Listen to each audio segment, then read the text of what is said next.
This is a matchup for the ages. Audi cuts a path straight to the paint, and she serves up a slam dunk. Hope Audi may have the win, but Frank really got the W on that play. That's got to hurt. It's 4th and goal here in the fairway meet zone. Frank's wide open, and it's a touchdown. He told us to let him cook. Well, will you look at this? Frank's flexing on his toes and bringing this crowd to its feet. That's what I call a grill iron victory.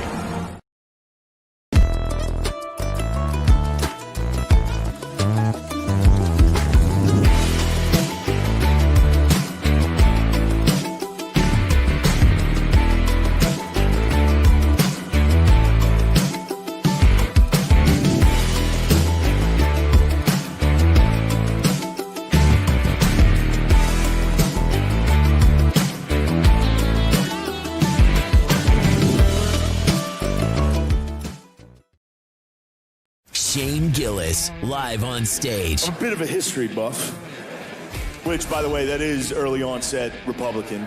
His biggest tour ever is coming to Des Moines. You're a white dude in your 20s and 30s, and you're like, I can't stop reading about World War II. It's coming, bro. See Shane Gillis with his unmistakable comedic style. Live at Wells Fargo Arena Saturday, May 31st. Get tickets now at iowaeventcenter.com. For more, visit ShaneMGillis.com. 2 guys, 2 Chris's, 1 network. Iowa Everywhere. It's time for 2 Guys with Chris Williams and Chris Hassel. Presented by Fairway Meat and Grocery from the Channel Seed Studios. Where? Everywhere. Live and always on demand at Iowa Everywhere.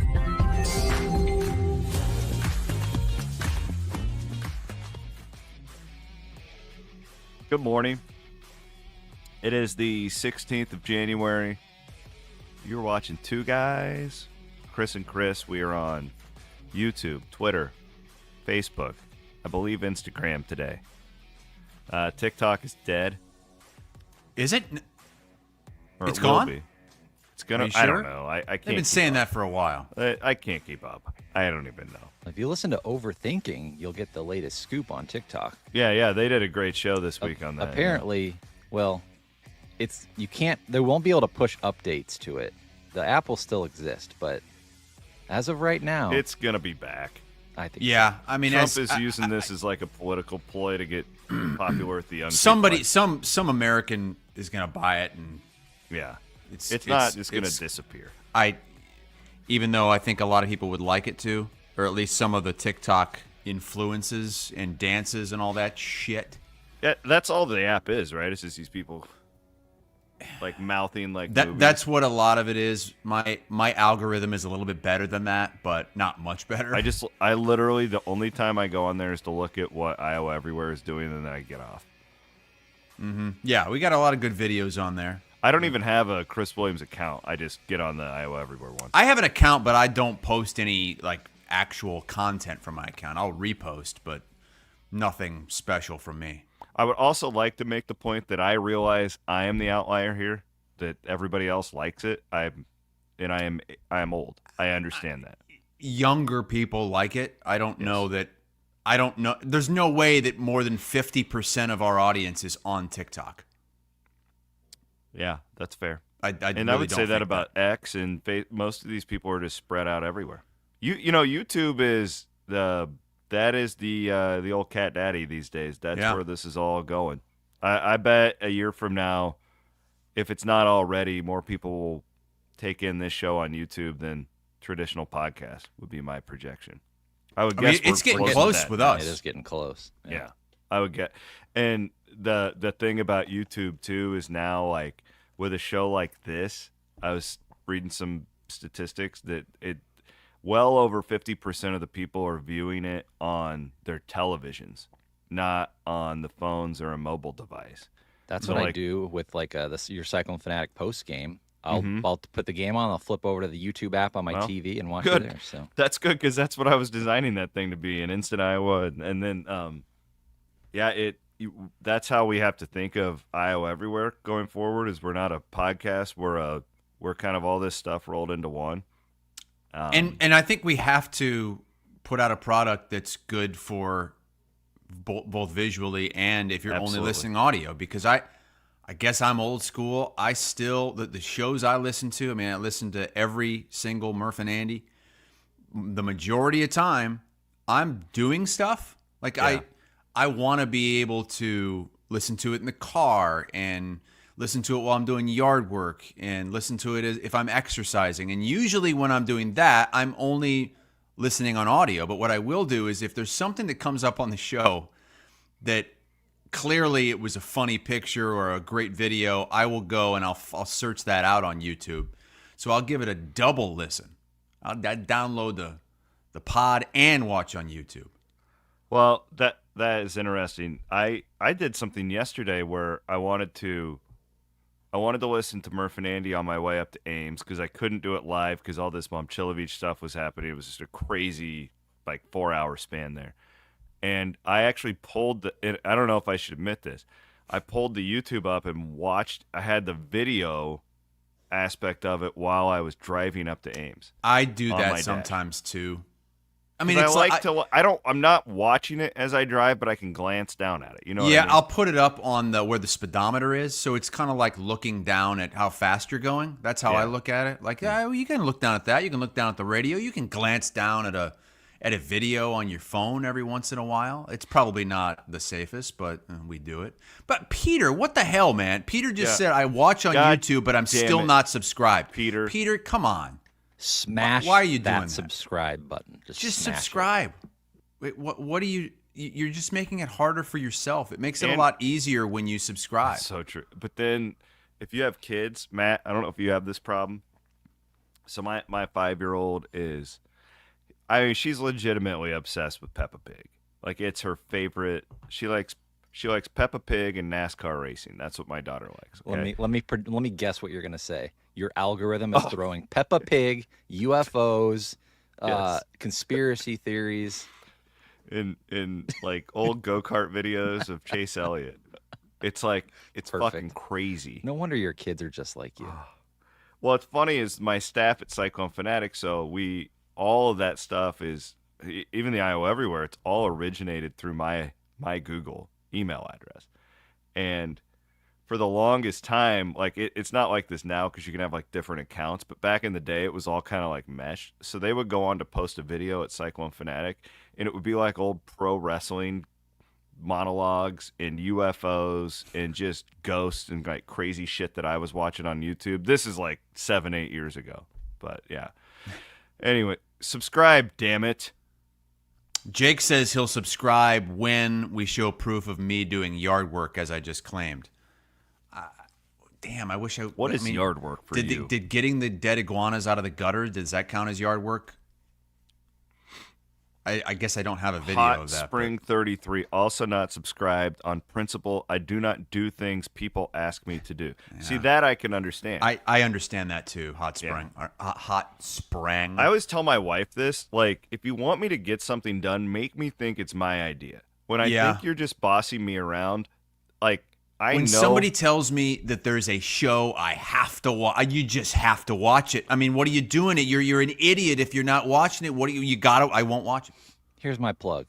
We're giving this to you guys for free, okay? Mm-hmm. Yes. Thank you, Matt. The cost of YouTube TV now is insane. Netflix is raising their rates. We're doing this for free. Just hit that subscribe button. Great point, Matt. Thank you. Yeah, and you know what? We're also not asking you for like NIL money. We don't have Bloom going out there. Can I have money for overthinking? Scott Zipker needs his money. No, we're not asking you for any of that. Like, what's something that you get now that's free? And we have all these different shows. It's not like, if you don't like us, fine. There's something on Iowa Everywhere you like. God, I hope so.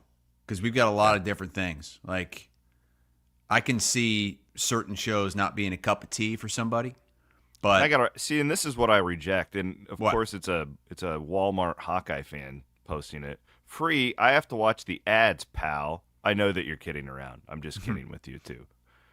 But that is called capitalism.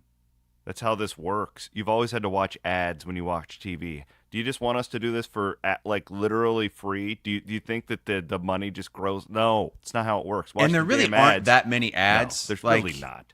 And they're all personalized to you. That's the thing. We're not like this isn't a deal where if you flip on ABC, it's throwing out like a big, like you might get an ad for toilet paper or like the people you advertising. might be a 40-year-old guy, single guy, and you have to watch a tampon ad. We're not making you do that. Yeah, there you go. Travis says YouTube Premium for the win. Yeah, if you get YouTube Premium, I think you can skip the YouTube ads. You'll still get our ads, support our sponsors and stuff, but YouTube Premium. Well, I didn't expect the first 10 minutes to be the future of media, but here we are. We are presented, as always, by Fairway Meat and Grocery. Thanks to them for, legit, when we came up with this crazy idea, they signed up with us sight unseen. Channel Seed pretty much did, too. And we are in the Channel Seed studio. So I love and have so much loyalty and appreciation for both of those great sponsors here on Iowa Everywhere. Iowa State with a convincing win, which was a dramatic day, really a fascinating day to cover Iowa State and to watch fan reaction. It was yesterday morning where the rumor mill starts hitting on Milan Momcilovic and what appears to be a broken hand of some sort. Now, TJ Otzelberger did say in postgame they're going to have a specialist or something look at it to see exactly, there's a bunch of different bones in your hand, so a broken hand could mean a lot of different things. It is his non-shooting hand. But TJ projected 4 to 6 weeks is what he thought, but he was very non-committal on that because, again, I think that he's seeing a specialist today or tomorrow, so we'll know more about that. Well, we probably won't. They're not going to tell us. Let's be honest here. Mm-hmm. But this is a guy, Chris, who's started every game of his career at Iowa State. So there's a level of uncertainty going into that game against Kansas last night. Who is going to replace him in the starting lineup? Do you keep Curtis Jones coming off the bench where his role is, he's really flourished in that 6-man role? This wasn't a contest. I was there. Kansas got within 2 in the first half. They got within 3 at one point in the second half. But it never felt like, to me at least, it never felt like Kansas was going to really be a threat at the end of the game to win it. Mm-mm. And Iowa State, at the end of both halves, really stepped on their throat, right? And they were the dominant team for 40 minutes without Momcilovic. Kansas, by every metric, is a top 10 team in the country, even though we could have a debate. How good do we think they are? Maybe we'll talk about that today. But this was a dominating, convincing win by this program that, by all means, continues to keep getting better, even without one of their best players last night in Momcilovic. And I think you can say what you have been saying for so long this season. I think you can say it again. That still was not Iowa State's best game. They turned it over 10 times in the first half. I mean, they had a stretch where they just kept throwing it to Kansas. And as Jay Billis kept pointing out, it wasn't really Kansas forcing those turnovers. It was Iowa State just being lazy with the ball and trying to make spectacular plays that weren't there. And so I think there's still another gear for this team. But to make that kind of statement on the day that you lose one of your key pieces against a team that has been the team in your conference forever, I cannot be more impressed with this Iowa State team and where they're at right now. And you can say, geez, I hope they're not peaking too early, but I don't think you can think that way. I mean, you're looking to win a conference championship. You're tied at the top now. It's a 3-horse race. Iowa State, Houston, Arizona, all 5-0. And everything is out there for you. You're number 2 in the country. I turned on the game last night, and my wife's not a sports fan. So we see the open of the game, and she said, Iowa State is ranked number 2 in the country? That's just kind of a good reminder, shake you back into, oh my God, this is real. This is really happening. And they are. This isn't one of those fluky number 2 teams that Iowa has had over the years. Iowa's gotten up to number 2 several times. I think a couple times under Fran McCaffrey. And you really didn't believe that they were a real national championship team. This is. Iowa State has every piece imaginable. Well, and they just continue to show you different ways that they can win too. Because at one point last night, and I give Kansas a lot of credit. Like I don't know. Like this certainly isn't like the Joel Embiid, Andrew Wiggins, Kansas teams. I'm not, but they do play defense. Like they're a really good defensive team. They're a top 5 defensive team by every metric in college basketball. So like at one point, I texted some friends of mine. We have an Iowa State basketball chat, and I said, we're back to root canal ball, right? Where the last few years where you just, but my I guess my point is, one, they kicked out of that and obviously scored a bunch of points at the end of the game. That was an overreaction by me, but they can still do that. And honestly, Chris, without Momcilovic, you'd rather have him. I definitely want him for March. Don't get me wrong, but I bet you're a metric-wise better defensive team without him. Just because Heisey's going to play more. I guess my point is we've seen Iowa State like outscore people. Remember the talk like a month and a half ago was like, oh, they're not as good defensively as they were. Well, they are now. Like they are now. They've gotten better, and they did. I mean, you hold Kansas. I don't care what you are. You hold any Kansas team to 57 points. That's some hellish defense that Iowa State was playing. Great call, by the way, by Bloom on Williams and Bloom earlier in the week. He said play the under before the total even came out, and he was right. I mean, that was a physical ass basketball game. Those are the games where I feel very blessed to be able to sit courtside and watch. Just watching like Deshaun Jackson just be the absolute aggressor to Hunter Dickinson. There were a couple of those plays where it's like he's backing him in, throwing elbows. It's like this is probably not the best offense, but I think they were trying to make a statement like, "Hey, dude, like this is my house. This is my lane." That was And one of the Dickinson worst games didn't of like Dickinson's career. Well, they out-physicaled him. He didn't want it. He didn't want a piece of that physicality that the presidents brought towards him. Only scored And 6 Chapman. points. He was 3 of 10 from the floor. He was in all kinds of foul trouble. He didn't look like a guy that was one of the top players in college basketball last night. And I think, you got to give a lot of credit to Iowa State. Now, on the Momcilovic front, I think for this, I wasn't worried losing Momcilovic for this game. I still thought Iowa State was going to win this game and maybe even get a little bit of a, psychological bump because you got to nut up in these situations. Yeah. And I'm sure TJ fired them up even more than they maybe would have been trying to win one for Momcilovic and prove that they can do it without him. It's just going to be the overall toll, the grind that is the Big 12 season, and having to play a month, maybe more, without one of your key players. There's going to come a time. I mean, I think they will lose a game, maybe 2, because they don't have it. It could be at West Virginia, right? I mean, that's a tough place to play. Yeah. They very well. Saw Demarion Watson for the first time in a while, too. That was great. Huge minutes out of him. To be honest, that's where I think I'm more impressed by like Watson's barely played all year and is completely engaged. Like the guy never pouted once. Mm-hmm. You saw him like the end of Iowa State's bench is what impresses me the most. Like Momcilovic last night, specifically watched him slides right in with the walk-ons and is leading the cheering section.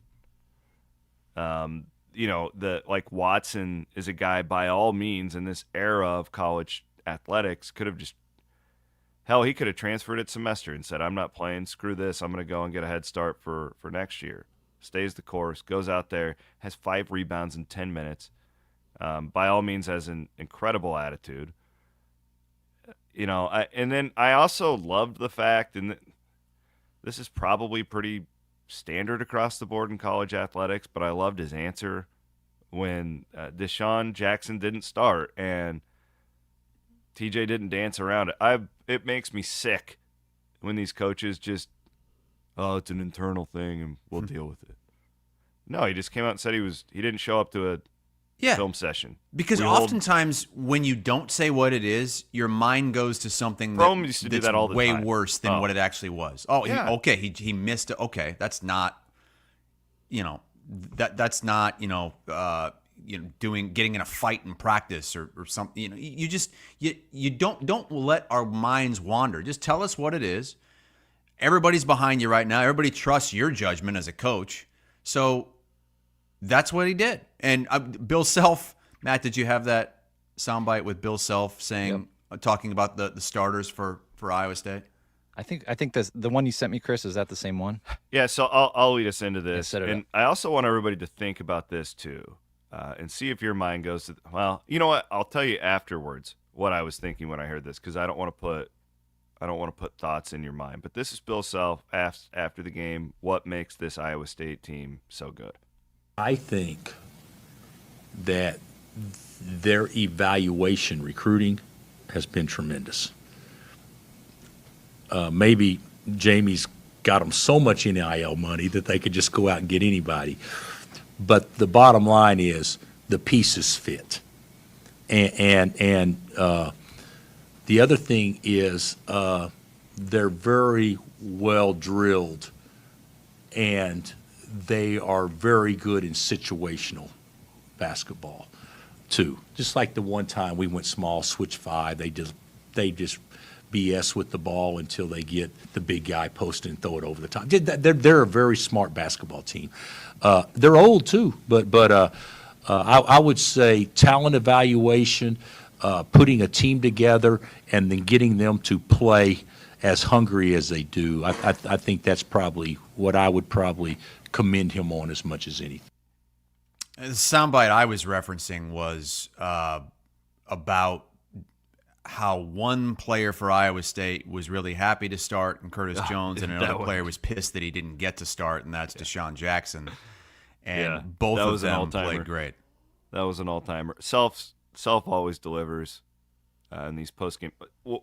He's right, though, because in this game, I mean, you had Curtis Jones just carry Iowa State in the first half. 20 points in 20 minutes. And you don't know how somebody's going to react when they're starting for the first time in a long time, because you get so used to that role in being on the bench to start that game, and then coming in against maybe a different line on defense.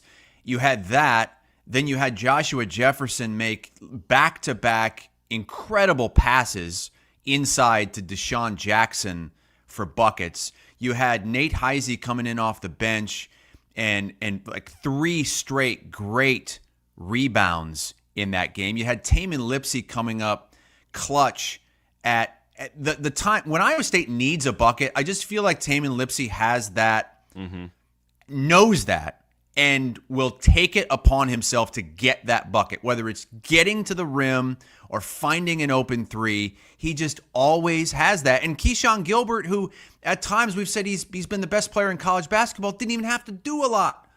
Scored 7 points. And this is without Momcilovic, and you still beat Kansas by 17. I thought that Self, if you listen to the rest of his press conference, where he was awesome, he always is, but he was talking about his team, and he said, we played hard, we gave a lot of effort, but our guys didn't understand the type of competitiveness you have to win in a place like this.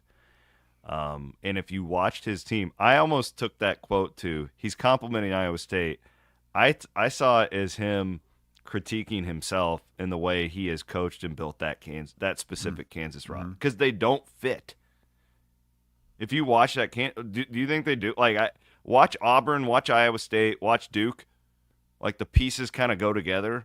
That Kansas team, I mean, they're good, and they're going to win, 14, 15 games in the Big 12 and be a top 3 seed in the NCAA tournament. But I don't think that Kansas team is a legitimate Final Four contender.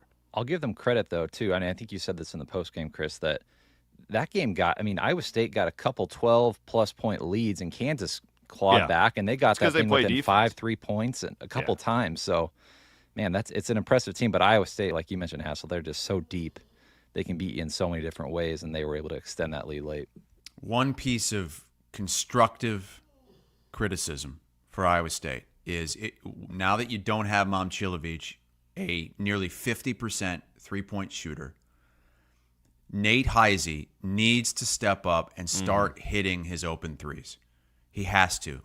That's the one piece I think that's really missing. I mean, the guy's shooting like 27% from He's three. He's been so streaky. Do you remember in the middle of he was hitting everything, and then he didn't make anything for a month. They're gonna need him in these close games that they're gonna have, especially on the road, when you need to make a three. He's gonna be the one that's gonna be left open, and he's gonna have to convert. I think they'll keep doing that to Lipsy too. You could tell that. I mean, if you had to pick your poison, Self was gonna let him. And to your point, he has made shots in the club. But the not having Momcilovic, what it does is you're just less versatile. Like the Iowa game is a great example, and I know all of our viewers watched that game. It was like Iowa couldn't keep up with the different attacks, with the different matchups Iowa State could throw out to them. And at the end, you put in Momcilovic because you put in Heise because you want defense. Or there's been Momcilovic games like Baylor couldn't guard him; they didn't have the stretch four. You don't have that now. So, to your point, Heise, and then he's got to find that because there was that point in the middle of this year so far where he was really, really good, and now he's just kind of a defensive guy that you're throwing out there. Not only the 3-point shot, but he missed a layup. Texas Tech, he doesn't look like he has a ton of confidence. I completely agree with you. I was proven wrong.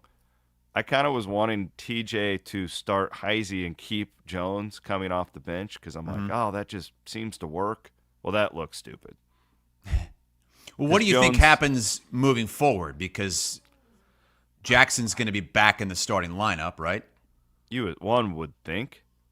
One would certainly think that. Yeah, and then it'll be Jones just starting in place of Momcilovic. But I could also I think it makes sense starting Chatfield and then having more of a second line. I don't know. I would doubt that happens, but we'll see. Could you see Williams, Heise potentially maybe in some matchup situations starting over Jones? I know it's hard to say at this point the way you're getting production out of him, and he's been great on defense too, but a little more length out of Heise. I don't know. Do you ever see that? I don't know. I guess I don't necessarily think they care too much about doesn't starting. Matter. Yeah. Because even when Jones wasn't starting, he was still playing 35 minutes in a lot of games. So I don't know, Matt. I do know that he's been struggling offensively too. He hasn't been great from three. I don't even know the last three he's made, to be honest. But you get great defense out of him, good energy. The other thing about which fascinates me is when you look at this Iowa State roster, it's not like it's full of 4- and 5-star dudes. Like these are guys who, they found Chatfield from Seattle. Yeah, it's funny. Some of the highest-rated guys aren't even there anymore. Yeah, Deshaun Jackson came from Charlotte. Joshua Jefferson from Santa Clara. Keyshawn was this guy from UNLV who everybody had given up on. They said he didn't love ball. Lipsy was this, 3-star out of Ames who'd coming off of an ACL injury. Curtis Jones was averaging 2 points a game at Buffalo a few years ago. That is really impressive. I mean, honestly, Heise was probably the most proven guy that they got, right? And he was a UNI guy last year for a team that didn't even make the tournament. So it really is impressive how they do piece it all together and develop them once they get them. Jefferson was St. Mary's, right? According to some of our commenters. Sorry. My apologies. Now it's off to West Virginia. West Virginia got pummeled at Houston last night by 16. And we're glossing all over Iowa State today. Houston is at a different level right now than they were. They are really good. The Big 12 is down as a whole, but at the top is as good as ever. Because I think Arizona, too, I've been hyping them for a few weeks, but they're 5-0 now. If you go back, they were 4-5. Look at their losses. Look at their losses now. All quad one losses. They have been unreal for the last month and a half. So it's funny because this is why the polls are just take them for what they're worth. Arizona's not ranked. In every metric out there, they're top 10, top 15. A really good game this weekend as Arizona goes to Texas Tech in a game that would be close to a pick'em there. Texas Tech probably a slight favorite, kind of like they were against Iowa State. But if they get that, then they go to Oklahoma State, home against Colorado before the big Monday game against Iowa State. So if they get Texas Tech this weekend, that could be a battle of unbeatens in the Big 12 on Big Monday. A couple teams that would be 8-0 in conference play. I hope that's what it was. Speaking of that, I love these Pac-12 teams being in the league, and I know you don't feel the same about it with the Big Ten, but Tuesday night was awesome. Jesus Christ. With the Iowa game, I know I'm one of the only Don't even sickos. get me started on this shit. 9:30 tip, and then the Houston Baylor or the Arizona Baylor game tipped off at 9. So I had 2 TVs going. I had the Chili Bowl Nationals in Tulsa on my third TV. It was fantastic. Tuesday night after dark. It's great for people like you who don't have a real job. Excuse me? And that can sit there in the central time zone and just stay up all hours of the night. I love it. That game didn't start until 10:40 Eastern time. 10:40. I'm not kidding. I went to bed. I woke up to take a piss. The game hadn't even started yet. That's how late I can't do it. So I watched the game back yesterday, and it's the same old shit. They went back to the no defense thing, didn't they? This is why fans don't get that excited about Iowa basketball, because you know who they are. And as soon as they, put a couple of games together and you're thinking, well, maybe they're going to keep showing effort on defense and they figured it out a little bit. And then they go and they give up 99 points at USC. USC shot 65% from the floor, 67% from deep, because even though you get Fran McCaffrey after these games saying, they weren't really a good three-point shooting team. Well, yeah, because most teams guard. You can't just not guard them and allow them to take open shots all game, because these are really good Division I players who can make an open shot. When it's just a shoot-around, they'll make them. And Iowa was never able to catch them in this game. It's not like this. It really wasn't even that close, 10 points, to be honest, because they were up double figures for much of this game. Iowa made a run late in the second half where they cut it to five points, something like that, and that was it. I mean, it was never really a contest because Iowa could never get a stop. They got absolutely piss-pounded on the boards again. And USC is not a good rebounding team, but I think they were plus 17 on the boards. So even when they do miss an open shot, a lot of times they're getting the offensive rebound. You can't sustain a winning streak when you play like this. The USC 3-point percentage in that game is staggering. 67%. I think they were 10 of 15. I'm guessing, okay, let's just say 15 or more 3-point shots in a game. I'm guessing that'll be a top 5 number the entire college basketball season for anyone to shoot. What were the numbers again? Say it one more time. What those numbers were that you said that you think is going to be top 5? 67% from 3 with 15 or more threes. Well, they had 10 threes, I think, right? 15 more attempted. Yeah. You're saying? Yeah, I don't know. I'm just saying, that'll be one of the biggest numbers you'll see in college basketball a year. I hate to tell you this, but Wisconsin was even better against Iowa. They were 21 for 31 from three. So what's that percentage? Hey, maybe they're Jesus Christ. Yeah, that's almost 68%. Yeah, hold on, I'm going to give you a number here. We'll see where Iowa's at on that. Their 3-point defense is ranked 182nd in the country. It's actually better than I thought it would be. Their 2-point defense is ranked 301st in the country. That's the problem. That's the big problem. Not only can you not defend the 3, you are allowing teams to just maul you inside with the dribble. Yeah, and this is just, you don't even have to watch the games, guys. If you just look at their numbers, and it's the same thing every year. Top 20 offense, and then the defense is just. And I had a guy somebody was on these comments criticizing us because we haven't given them credit for being better on defense. Yeah, because we gave him credit for being better on defense last week. When they won those 2 games, and he was pointing out that their defensive metrics are considerably better than recent years, and I'm like, yeah, well, let's see where that ends at the end of the year, because a lot of these games are non-conference patsies. Yeah, but you're still 128th. Like, that's still really bad. Like, and I'll give you in conference. How many teams are in the Big Ten? 18? Yeah. Okay, I'll give you the in conference right now. They are the 17th best defense in the Big Ten thus far. They are giving up. Who's worse than them? I'll tell you in a minute. They are giving up probably Indiana. 61% effective field goal percentage. That's dead last in the Big Ten. They're giving up their offensive rebounding percentage is 17th in the Big Ten. Their 3-point percentage defense is dead last in the Big Ten at 44.8. Their 2-point defense is 57.7. That is 16th in the Big Ten.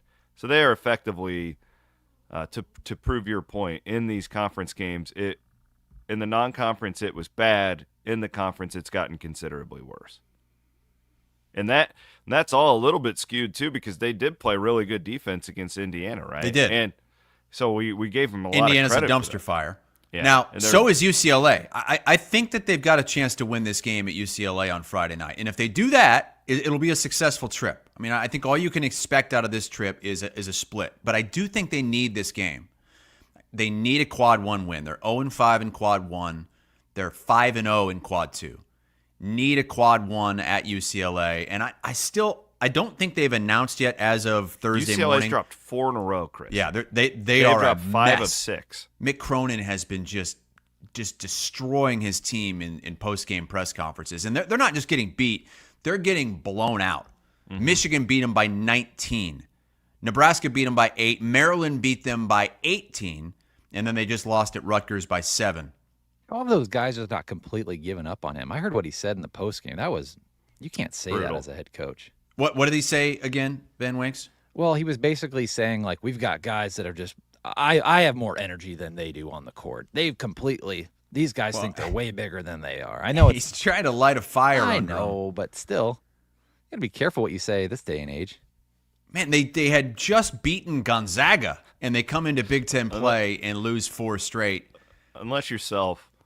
I wish every one of our listeners, other than the really mean-spirited burners, would have the opportunity to sit and watch Bill Self and just listen to him talk to his team during the game and watch him work the officials. It is an absolute thing of beauty. He can say whatever he wants to those guys. You got the Cronin clip? Let's just hear it, yeah. But we don't play. We're soft. So don't tell me you want to win. Like, just don't tell me you want to win. Jesus. So don't tell me you want to win. It's crazy, and it's every day. I'm tired of it. It's every day. I have the most energy of anybody at practice every day. I'm upset with everybody in that locker room, my assistant coaches and my players. I mean, I don't need to do anything else. I almost got 500 wins. I'm only 53. I mean, it's a joke. It's a joke. But yet I come in and I have more passion and energy and pride than everybody in. That's the problem. So I have no problem with 80% of what he said, but when in the middle of that, when he started throwing in there about how he has 500 wins and he's accomplished all this shit, and basically he threw his assistant coaches under the bus as well. You have to also take blame for this. This is recruited the team. You are the guy. Yeah, this is on you. You might have more energy, but at the end of the day, you have to say, this is me. You know what? I have 500 wins, so I should be able to turn this around, and we're going to get it done. That is not the way to go about it. So that's the team Iowa's going into to face on Friday. And again, as of Thursday morning, Iowa. We don't know where this game is going to be. Iowa money line. Will you let me finish here, you son of a bitch? Iowa money line. Put it in now. Jesus Christ. It might not even be at UCLA. The women's team played last night at Long Beach State, a home game at Long Beach State, which is about 30 minutes away because of the fires in LA. So they could be looking at a different site to play this game that's not as close to the fires. So I don't think we know at this point. We should know at some point on Thursday, though.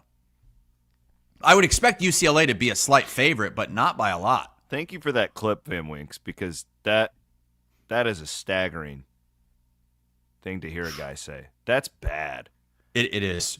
The first 15, 20 seconds, I was like, you know what? I'm fine with this. I'm fine with this. And then the assistant coaches thing, and then the 500 wins thing, and that's not good. Yeah, he said that before they played Rutgers and lost. And UCLA was a 4.5-point favorite. That would have been the one to play. Rutgers money line right there. Well, yeah, you're right. That game is Friday night, by the way, 9 Eastern. I don't have as big of a problem with that because it's a weekend night, and it's an hour and a half earlier than the other game. I hate that we are doing this now. That Iowa is going to have these West Coast swings where they start after 10 Eastern time. I mean, Virginia, I mentioned the other day, Virginia just played at Cal, and it started at like 11:10 Eastern time. So people at Virginia, students that wanted to watch that game, had to stay up 11:10. I was watching the Oklahoma-Texas game last night. Shannon from KCCI, our buddy, she's an Oklahoma grad and like very passionate. Yeah, I spoke with Shannon on the phone the other day. She told me that you were very rude to her. I'm kidding. She didn't. She said you were delightful. I was talking to her, and she's a huge Oklahoma fan, and she pointed this out to me. They had a 9:00 local tip last night against Texas. What? No way. 10 Eastern? Yes. In Norman. What the hell was that on? What? It was on ESPN. I watched it when I got home. It was like halftime when I got home from Ames. Oh, my God. The Iowa State-Arizona game, I just want to make sure I'm getting this correct. Randy Peterson says it's 9:30 next week at Arizona. So that's 10:30 Eastern, 9:30 Central, I would assume. Yes, 9:30 is when that game will tip. Well, ESPN's getting their money's worth, man, because they're doing these Big Monday things now where they're stacking it. They're doing a triple header now. Are they really? Triple headers? Well, we haven't had it yet. We need to look into this because they had the NFL playoffs last week. Big Monday actually settles in this week. By the way, Iowa State's next 3 games are on the Plus, ESPN Plus. Oh, babe. Oh, West really? Virginia, UCF, and at Arizona State. Good for you. Let's thank some of our great sponsors here on Iowa Everywhere. We do have overtime presented by Wild Rose Casino. That'll come up here later on in the program. It has been it's finally thawing out just a little bit, but we've had a hell of a freeze in central Iowa hassle. We're talking like the below zero wind chills, all that stuff. Everybody is filling up their tires, and I was thinking to myself, thank God we have a great locally owned company like Freedom Tire with locations all over the Des Moines Metro. They're also up in Ames. For these poor sons of bitches where their tires are just every ship breaks in your vehicle when it gets that cold. And I want to remind our listeners of all of our good friends at Freedom Tire who can help you when things go awry. I need to get on my soapbox for a second about the weather. And I saw last night, Gillis and Schulman eating those fucking clone cone things that are yellow and pink. Oh yeah. I don't get it. That's one of those things that we talked about earlier in the show. You gotta have it. You gotta try it. You gotta try it. It's fucking 5 degrees. Okay. Why the hell do I want to go into Hilton Coliseum and have ice cream that isn't even team color ice cream? Why is it yellow and pink? It should be black. Yeah, it should. Black ice cream for the team color. What color are those Carver cones? They're black and white, brown and white? I don't know what. I thought they were just white. Travis says I've had 3 clone cones in 2 days. They are delicious. The clone cones have shrunk, which is a travesty. But the first time you wrap your lips around one of those cones, who wants to eat ice cream in the middle of winter? Why would you do this to yourself? It's warm in Hilton. Give me a hot chocolate. It may be cold outside, but it's hot when the Cyclones take the... Or even maybe even a hot fudge sundae. You got the hot fudge on the ice cream. It's a little bit different. Melts the ice cream. I can't stand it when these announcers talk about those goddamn clone cones and carver cones. You wouldn't get it. If I ever call a game at Hilton, I'm gonna take a clone cone, and I'm gonna shove it right up Walters' ass. Oh wow, the cone part. Yes, the cone first. My daughters, it doesn't matter. It could be 40 below. They're eating a clone cone when they go into that place. The kids love the clone I took cones. them to a volleyball. It was one of those Friday nights before a football game. We took them to watch the volleyball, and in Iowa State, like, I don't blame them. It's not like Hilton's fully staffed for volleyball. It's not like a basketball game where there's like 15 places where you can get one of these. Yeah. I stood in line. So Iowa State swept Texas Tech that night. I missed an entire game.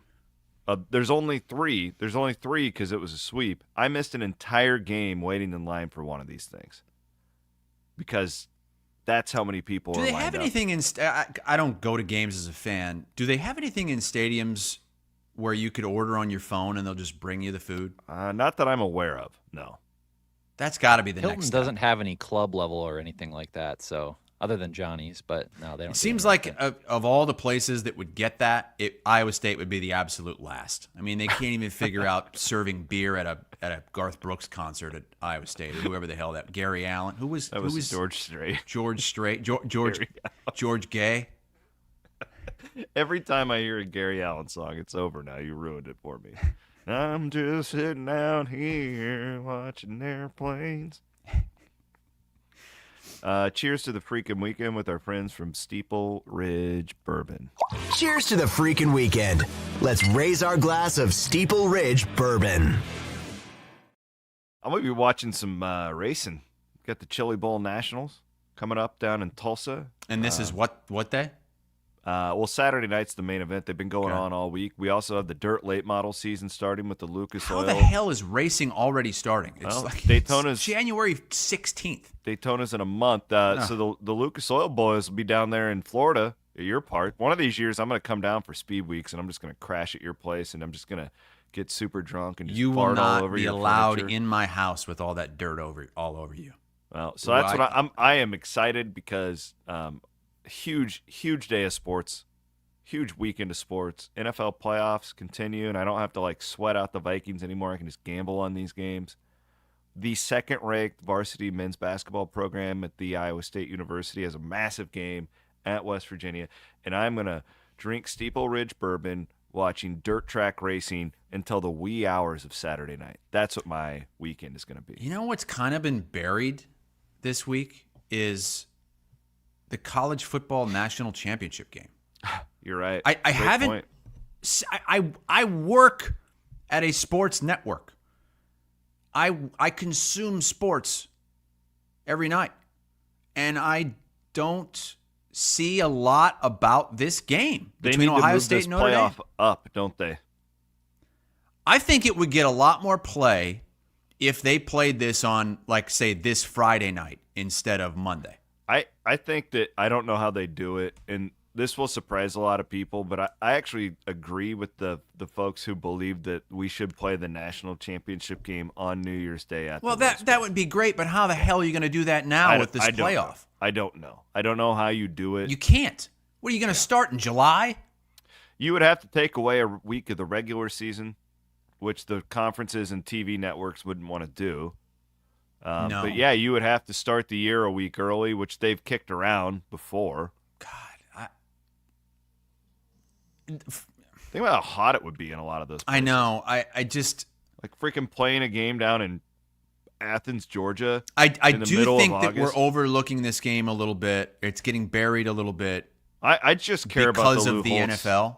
Yeah. I think absolutely. That because we're in the divisional round of the NFL now, and here come the Chiefs playing their first playoff game. Here comes Lamar Jackson versus Josh Allen, and that is just a lot more enticing to most fans than a national championship game between Ohio State and Notre Dame, which isn't even a one-score spread. I mean, it's expected to be at least a two-score game, I think, by most people.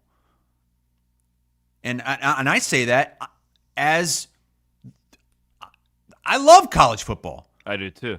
More than just about anybody, I think I am more interested in the Bills-Ravens game than I am the national championship game, and I don't know why. That's wild. You know who hasn't forgot about the game? Lou Holtz. See what he had to say? Yes. He actually talked. I just saw the tweet. He just put out a video. Oh, it's 5 minutes, though. Yeah, we're not going to sit through all 5 minutes. Well, he says if Notre Dame doesn't win. But you read it, Hassel and Lou Holtz. Yeah. If Notre Dame doesn't win, it's because we want to preserve Ryan Day's job. I was originally going to be at the game in spirit, but now I'm going to be dragging my body along as well. What the hell does that mean? He was going to be at the game in spirit, but now he's going to drag his body along? Like, what? He has Notre Dame. He has Notre Dame winning by 3, by the way. I'm happy to say as we enter the championship game, I have not been wrong yet. And that's unusual for me because that's in the lower third of my high school class. I'd like to know where Lou Holtz is right now. Well, Ryan Day said earlier in the week that they have not spoken since that whole thing went down. That was last year, early on in the season, right? Ohio State went to Notre Dame. Lou Holtz says, Ohio State has the talent, but Notre Dame has the heart, the culture, and the defense to win this game. Stay patient, run the football, trust the process. Notre Dame wins a close one by 3. Remember, we're Notre Dame, and they ain't. Do you remember the old guy, Beano Cook? Yeah, Beano with the neck. Just had the jiggly neck. Everything goes back to Penn State and Notre Dame with Beano Cook back in the day. I love these old college football guys. They're so great. Yeah. I just, win or lose, this is going to be fun. Because Taylor. What if Ohio State wins the national championship and the first thing out of Ryan Day's mouth is something about Lou Holtz? See, we told you, Lou Holtz. We told you. Who's tweeting now, Lou Holtz? I don't know if we're going to bring that back or not. We've kicked around. I think that was perfect. That was the perfect way to bring it back. We have an idea, but it's just by the way, I was just reading Lou Holtz. If you're not watching, I was just reading Lou's tweets, his actual Hassel tweets. Didn't make that up. That was like real. Coach Lou Holtz 88 on Twitter. God, that's Coach Lou Holtz 88. Fucking great. Must be a big Dale honestly, Jr. fan. I'm not even kidding. I've been more into that than I have the game itself. Yeah, same. I'm going to be really excited come game time on Monday, but I just wish it wasn't a Monday. I know it is a holiday weekend. It's what is it President's Day that some people get off on next Monday? Is Monday the inauguration too? MLK Day. That's MLK. Oh my God! Bitching at each other. Huge day. Inauguration Day and National Championship Day. Do we want to hear what Lou Holtz has to say about Trump? Actually, this is hilarious. It's actually pinned to his timeline, but I wouldn't be. I'm actually surprised he's not going to the inauguration instead of the game. Is this it? You got it, Van Winks? It's hilarious. It's really really fun. Trump, this is Lou Holtz. I just want to congratulate you on an unbelievable success. You had so many obstacles. You had so many reasons to lay down and stay down. All the unfair things that happened to you. But you're a true winner. You didn't bitch, you didn't moan, you didn't complain, you didn't say, woe is me. You just went about and continued to do what you felt was in the best interest of this country. God. You didn't bitch, it's so you didn't good. moan. This is Lou Holtz. President Trump, I just want to say from the bottom of my heart, you are the greatest American of all time. I wish I could be at the inauguration, but I'm going to drag my body and my limp limbs to the national championship game, and I'm not going to be there, but I'll be with you in spirit. Mike has a great point. Trump didn't bitch? What? It's all so great. I love it. It is. The Dr. Lou. Dr. Lou, Dr. Lou. That's Dr. Lou.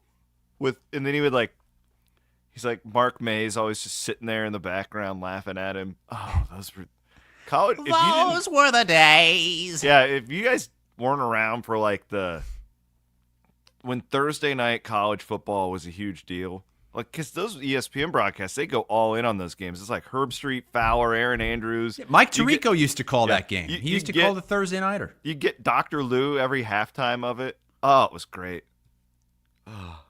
Dr. Lou Holtz and Mark May, when they did the college football final, was all-time college football peak. Yes, but the problem is they kept doing the same thing every week, and it jumped the shark, and they needed to make a change. Dr. Lou ran out of material. You can only like push over the podium so many times, and have Reese Davis bang the gavel, and they weren't good actors either. But. Mark May was terrible. Sound the alarm, Matt. It's time for overtime. What was that? Oh, it's the Dave Zavolinsky scream.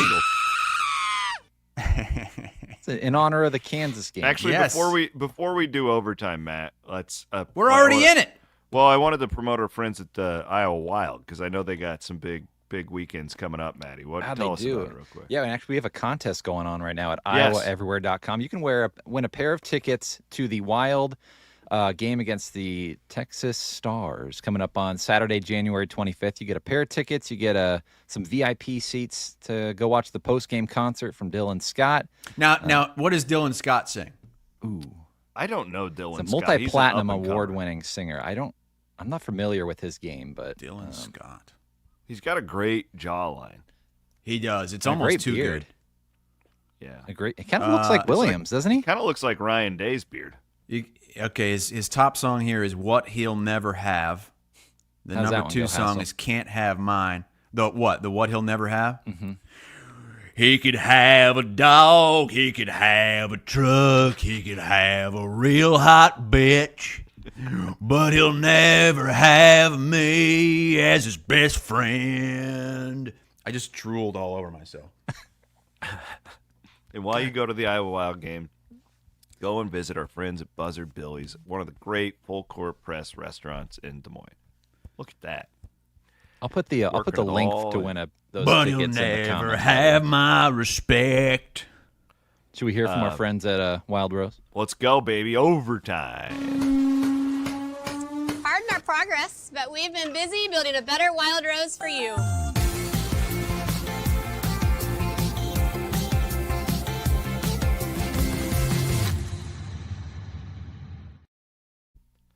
Wild Rose Casinos with locations in Clinton, Emmitsburg, and Jefferson.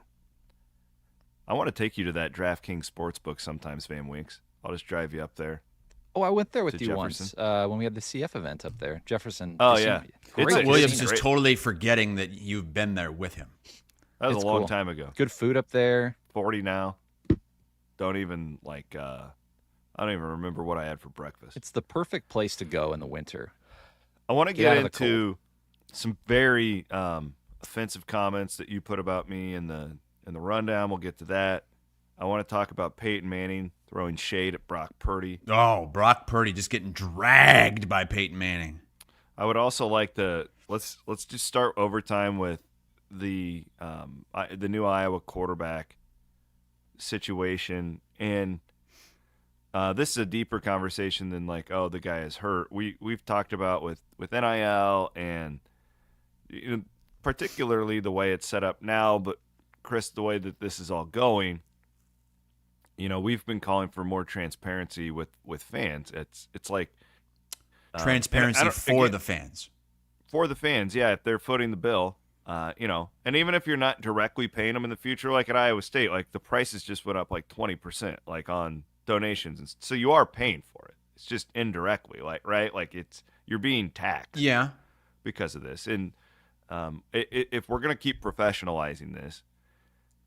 In the National Football League, if a guy's hurt, they have to tell you he's hurt. This is how it goes. We are a transparency program. That's what we believe in going forward. And you're raising some questions on the Iowa quarterback situation with the injury and how this was presented. Yeah, I'd like to know, because a lot of fans are upset that we're kind of in the dark about the fact that Gronowski is going to need surgery on his throwing shoulder when this whole thing came together and the Swarm was, had a call to action asking for money from fans. How transparent do we feel like the university, the athletic department, the football program need to be about things like this? Like, should Iowa fans have known that Gronowski had a hurt throwing shoulder and is going to have to undergo surgery and is going to miss 5 months? Do we have the right to know that as fans before the fact, right? Before you already have guaranteed him 7 figures? Where do you stand on that? Because I don't know. I don't know. I can kind of go both ways. I'm more on the side of, geez, I think we need to be as transparent as possible for many, many, many, many reasons. Here's where this is a nuanced conversation. I agree. Is it up to Brad Heinrichs to tell us that? Absolutely not. No. Because, listen, and Bloom's one of my closest friends, but these guys they're fundraisers. They're not the GMs here, right? They're not. Correct. That's not Brad's job to come out and be like, all right, here's the deal, guys. We got a really good quarterback prospect, but he's got to have surgery in June. Or he's got to have surgery. He won't be available until June, but we still need to raise money so we can get it. Like that, it's not his point. To put it on the coaches is we're living in a fairy tale. They're not going to be transparent about anything until you put a gun to their head and make them do it. They're not. It's like the Iowa State guys not playing in the bowl game but going through warm-ups. I don't blame Matt Campbell for doing that. I don't. I understand what he was doing. It's still kind of insulting to the people who fly to Orlando to watch their favorite team play, right? Do you see what I'm saying? I don't put any blame on anybody right now. I'm calling for action in the future, and I don't know where it comes from. It's probably got to be the commissioners of these conferences, like the Big Ten, is they do the you have to put out an injury report 2 hours before the game. Well, no, it's hard to make any change in college football until there's somebody who's in charge, right? The thing about this one is, I don't know. I'm dancing around it too, brother. We were led to believe that this guy was potentially going pro, and maybe Iowa needed to raise enough money to get him to not go pro. This guy was not going. Yeah. There's no way you can't have surgery. If he would have gone pro right now, he would have had to have surgery, miss the combine. He would never be drafted. That could not have happened. Mm-hmm. So I feel like it's a little insulting. Yes. We need your money. And you didn't present it fairly is what. Yes. And it was clear when they put out the call to action, it was about Mark Gronowski. It wasn't about anybody else at the Swarm. Everybody knew what they were asking for, who they were trying to get, why they were trying to raise this money.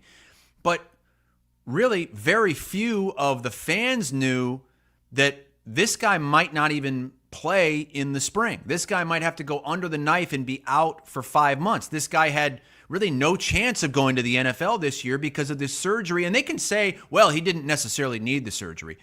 Yes, he did. If he was going to be drafted, there's no way you're going to go through all the physical stuff they have to put you through at the combine and all that, and they're not going to know that you need surgery on your arm. I mean, this was a team at the end of the year that the coaching staff was specifically not letting him do certain things down the field because of this injury. So I feel like it wasn't as transparent as it needed to be, and that's only going to hurt them down the road. Because now the next time this happens, they're going to wonder, well, what's wrong with the guy? Are we sure he's healthy? What if he has to sit out a year? It's just another blemish. And I don't know necessarily who's to blame, but I think it is another blemish on this new pay for play, specifically at Iowa with the Swarm. And I'm not blaming the Swarm here, like you said. It's not necessarily their prerogative to let us know what's going on with that. And a lot of times, I would even guess I don't know about this particular situation. They may not even know. I think it's a lot of times these programs will just say, "Hey, we need." Who's they? The Swarm? The collective guys or gals or whoever. Like, they may not know this guy is hurt. Maybe not. And according to Chad Leistico and Scott Docterman, and they have a new Legends and Listeners today that they delve more into this that you can listen to right now at Iowa Everywhere. This was kind of the holdup over that weekend where a lot of fans thought this was going to go down on a Saturday or Sunday, and it took a couple extra days. And according to them, it was because, the Iowa training staff was looking over him and making sure that this was going to be okay, and they still wanted to go through with this. So I don't know the time frame, but there's no way that Gronowski didn't know the whole time that he was going to have this surgery if he was going to play next year. Like, there's no way this guy could have gone into next season no matter where he was, unless he just wanted to take a paycheck from, say, Iowa or Miami or wherever and play hurt. But then you still have to get it before this guy has NFL aspirations. And you have to get that shit cleaned up before the draft. Let's take it a step further and go back to Bill Self last night, right? Like, and this is where, if we're going to professionalize all this and we're going to have salary caps, which they're letting us believe there's going to be salary caps. You and I both think there's going to be ways to circumvent this, but the job of the head coach, who in many cases in college football is making $10 million a year, and again, like, the fans are paying for that, directly or indirectly or whatever. Yeah. And that's the difference with college to the NFL now. The NFL teams are paying for a guy. That's on them. I mean, I know you're paying seat licenses and all that shit, but I mean, they are asking everyday fans to give them money to pay these players.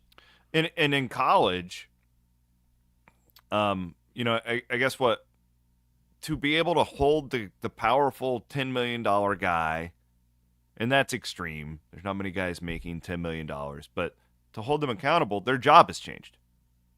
As a fan who is now, my ticket prices have gone up. I've been footing the bill for NIL for the last 4 years. Even if you're not doing all that stuff, if you're just a fan and you buy merchandise, the schools get a cut of that too. But yeah, I know. But this is totally different now that we are paying these guys. I agree. But hear me out, okay? I'm saying, if I forget about the players for a minute, the job of a head coach is totally different now. Bill Self all but told us that last night in his little cryptic discussion of Iowa State athletics. I want to know how my head coach and that staff is managing the roster. If I have $15 million to spend on my football roster, and we just went and gave Sam Darnold $5 of the $15 million, he's taken up 33% of our salary. I want to know about that if I'm a fan.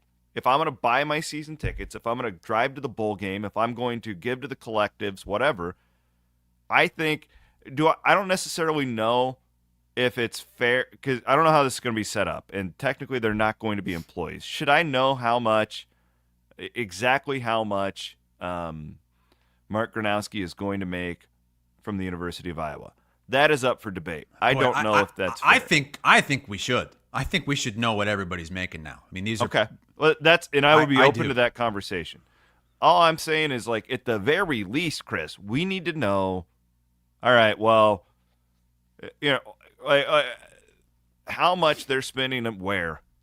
Because if they suck at it, then they deserve criticism now. Like, this is all professionalized, and you guys did this. We didn't do this. The fans didn't do this. Y'all did this to the industry. We should know whose money they're getting. Because if there's a silver lining in this, I do think that Gronowski is getting that, if it's 1.2 or 1.3 or 1.5 million, it's definitely in the millions. Is most of that coming from the fans or the university? Because I think it's going to be coming from the university. I do not think that salary is mostly from fans. I can't imagine that. I don't think that the Swarm is in that good enough position to do that. And with the new revenue sharing that's coming, I think that they were able to do this and able to spend this kind of money because they know that the university, the athletic department, is going to be able to spend whatever the number is, 13 to 15 million next year on the football team. Again, what I'm hearing is how this is working is not necessarily in this particular case, but this final round of collectives or whatever we're calling it, is they're giving these guys, like when BYU signs the number 1 basketball player in the country, he's getting, I'm just throwing out a number, I don't know this, but he's getting a $5 million signing bonus now. And then he'll get paid by the school starting July 1 on top of it. And that's going on a lot of places around the country right now. Where will that go in a year? I don't think anybody truly knows, but it is crazy. Matt, you have some sound from Gronowski on how some of this went down? He did an interview with some local media in South Dakota and was just very transparent about not necessarily the dollar amount, but that he is basically taking this for the money. Being able to learn an NFL offense there and be surrounded by a bunch of coaches that are going to help me develop into a better player.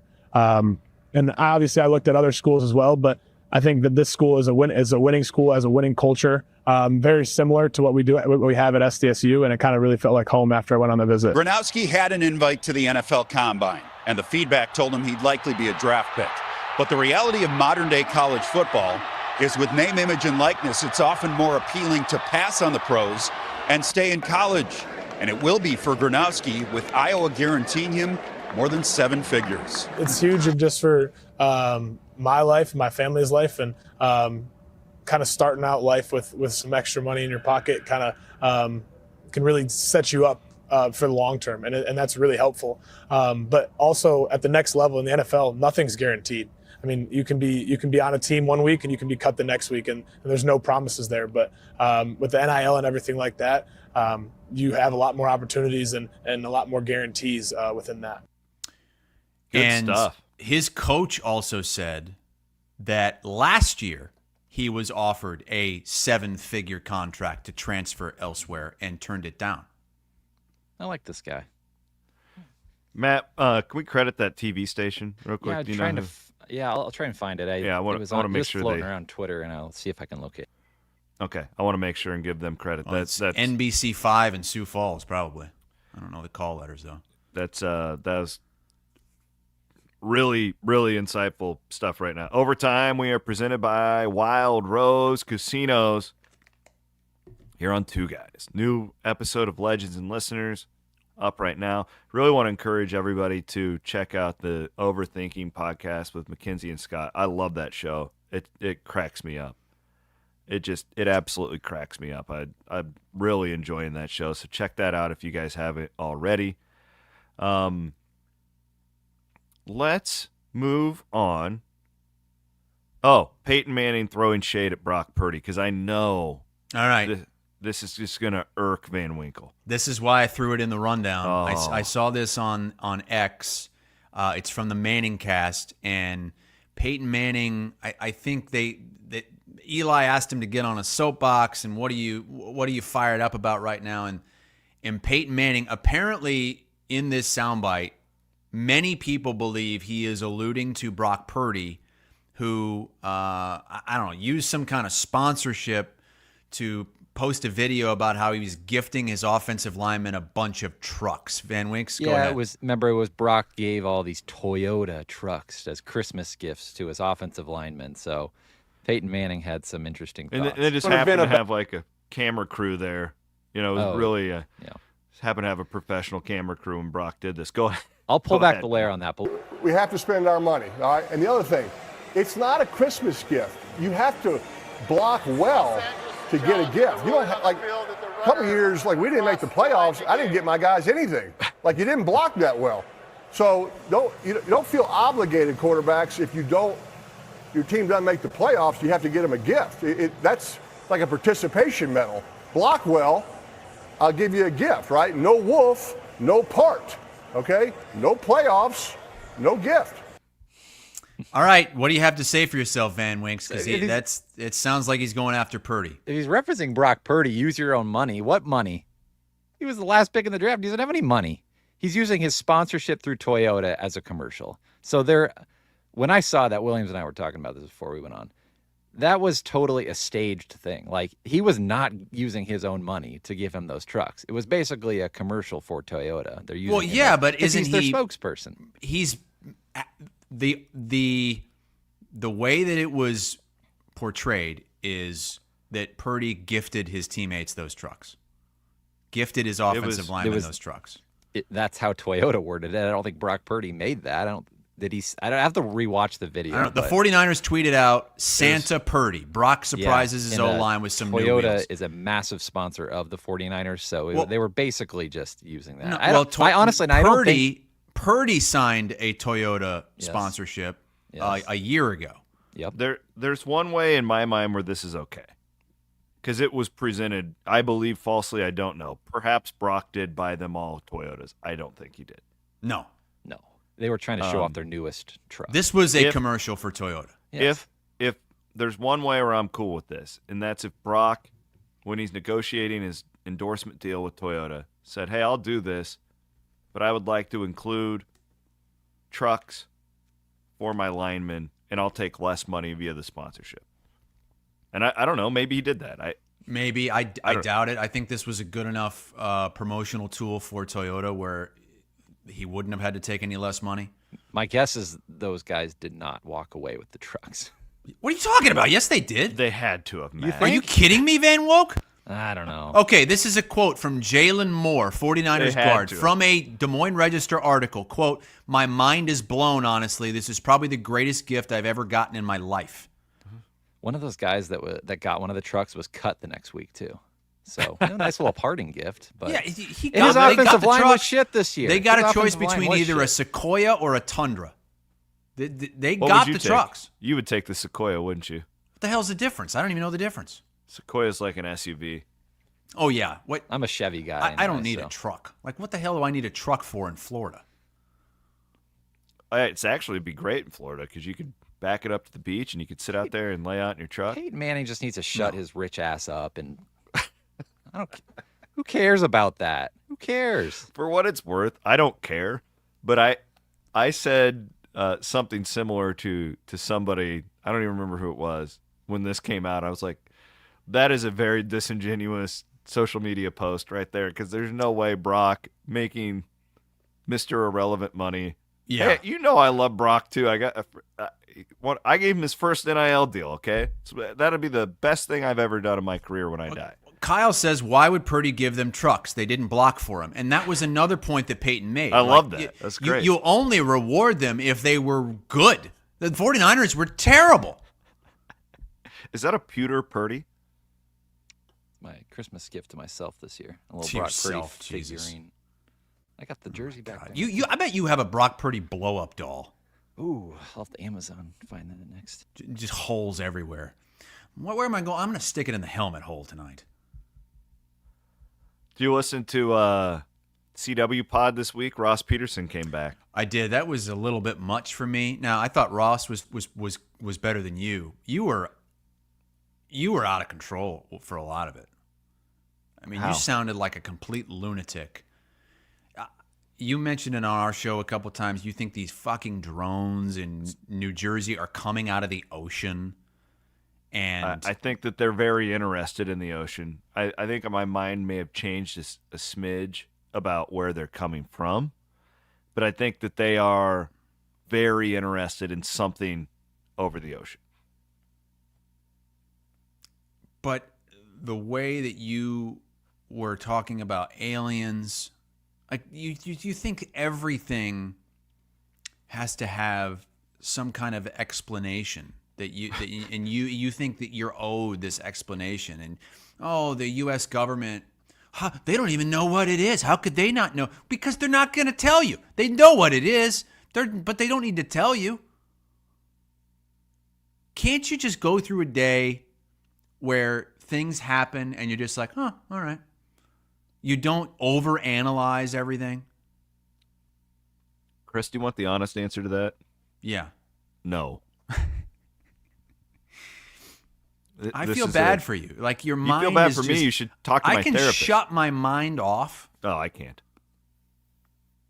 Like I do that a lot on Sundays. I will completely shut my mind off. Don't you and get maybe curious? It might be leading to brain rot. It probably is, but like I can just not think for a day. You just have to question everything. Don't you get curious about all these things that are going on right now, though? Did you read that article I sent you about nuclear war this morning? No, I'm not. I'm not going to read that because I do believe that we've talked about this. Like nuclear war, at some point, civilization is going to be wiped away because of humans, and it's not because they're putting these Toyota Tundra exhaust fumes into the atmosphere.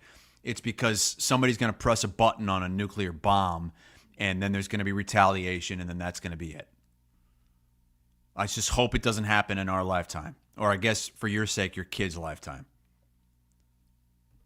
I thought it was a very insightful conversation about the drones, about just life in general.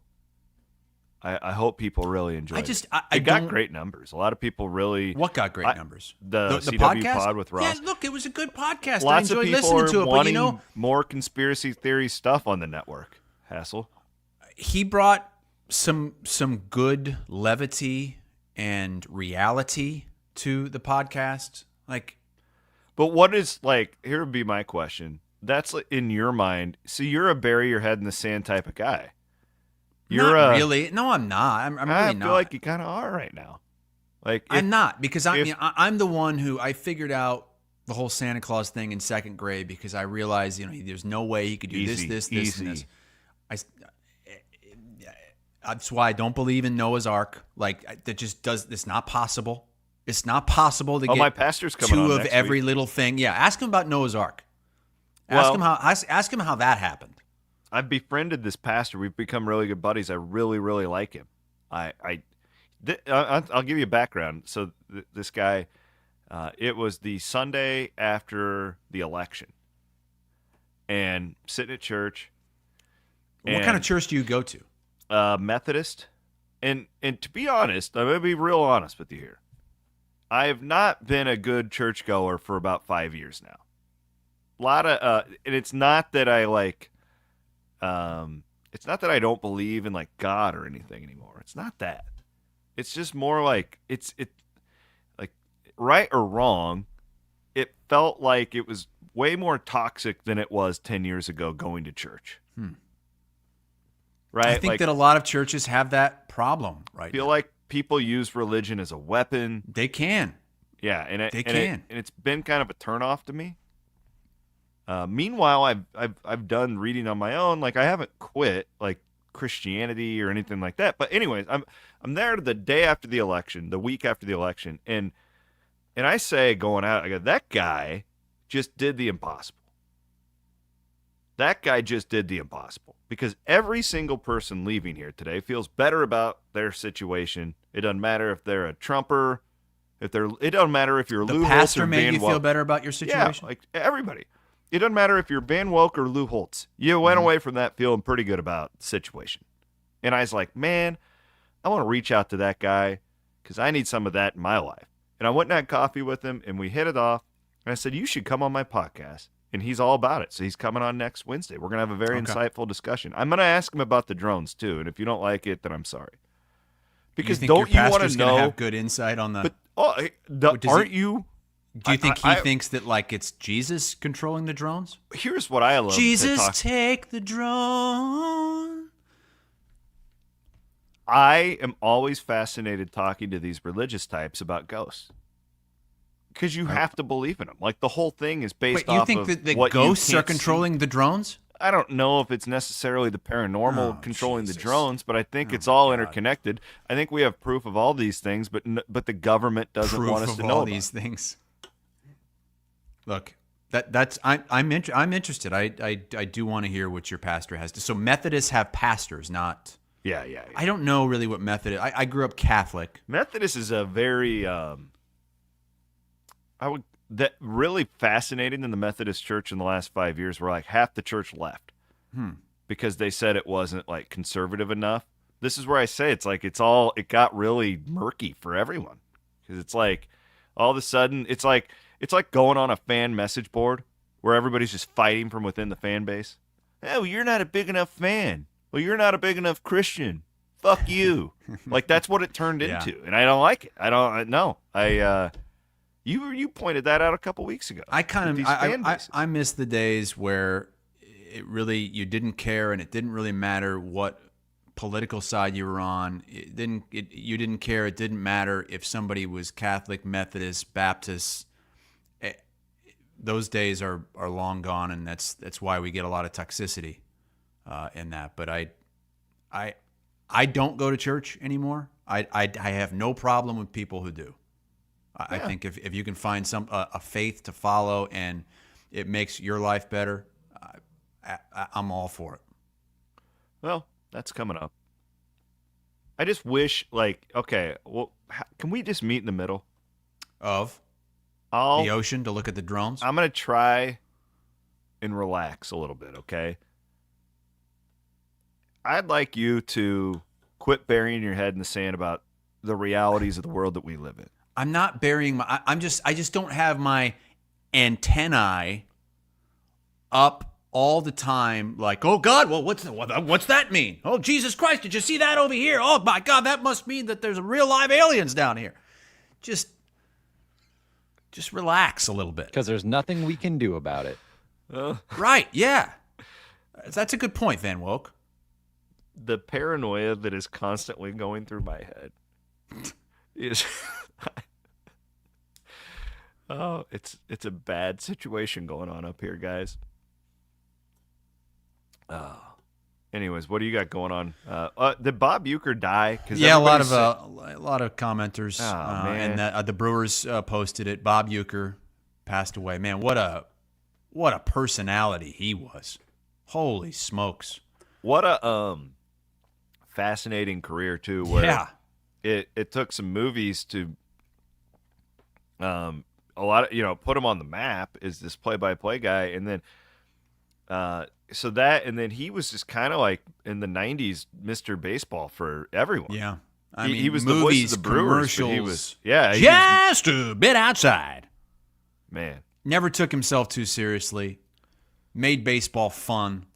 It's too bad. He's one of those old school guys, kind of in the Harry Carey vein a little bit, that we're not going to ever have that again. Didn't he have, Chris, if I'm remembering correctly, Matt, this is probably too old for you. Our commenters will know. I swear I had like VHS tapes every year of Bob Uecker's like bloopers. Didn't he do something with like Sports Illustrated? I don't know. It wouldn't surprise me. I mean, he was the like funny guy announcer, the everyman announcer. He was, and he was really good at calling games too. And he used to do World Series games on TV. Really? I didn't know that. Yeah. I think they used him as like an analyst. Huh. Yeah, bizarre. I remember early 90s he was on some of those broadcasts. Now that right there is an American icon. Yep. Let's hear a Bob Uecker call here. All right, let's do it here.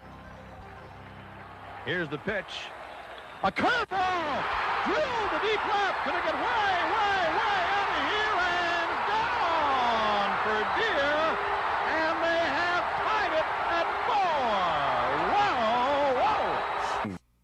Great Brewers yeah, old announcer. Brewers. County Stadium. They were probably in the American League back at that time. And that was when baseball was just at its absolute peak. Robin Yount. Yeah. Did you trade baseball cards? Were you obsessed with it? I was my dad used to give me $20 every week. We would go to the grocery store, and there was a vending machine with cards, and I could spend $20 on cards as he shopped. That's amazing. I had a guy in Clarinda, God rest his soul, one of my favorite humans. His name was Don Boo. And he had an insurance agent. Boo? B-O-O? Yep. B-U-C-H, but it was pronounced Boo. And this gentleman and his wife, they had an insurance agency on the town square. And connected to the insurance agency was a card shop. Yeah. So we all had our paper routes, and we would just go. And I get like my $70 for my 2 weeks of doing my paper route, and we go straight to Don Boo's, and we would, you buy your packs, and if you got a great card, they'd take a Polaroid of you, and then they'd look it up in the Beckett. Remember the Beckett? Oh yeah, the Beckett. I'd get a new Beckett every month. Yep, and then they would put your Polaroid up on the wall of fame for having a great pull in the pack. God, we had good times in that card. We would sit there. I mean, if we could have drank beer, we'd just sit there and drink beer at the card shop, like trading cards, talking to Don Boo. And that was back in the day where your parents, or at least mine, would be like, well, those are going to be worth a lot of money someday. I remember my buddy had the Hot Wheels. He had a Mickey Mantle card, and he threw it away. That card would have been worth $40,000 today. But everybody was buying cards. They were making so many of them that they're really not worth that much anymore. No. Fascinating. All right. This was a fun show. Hope you guys enjoyed it as much as we did bringing it to you. We are presented, as always, by Fairway Meat and Grocery.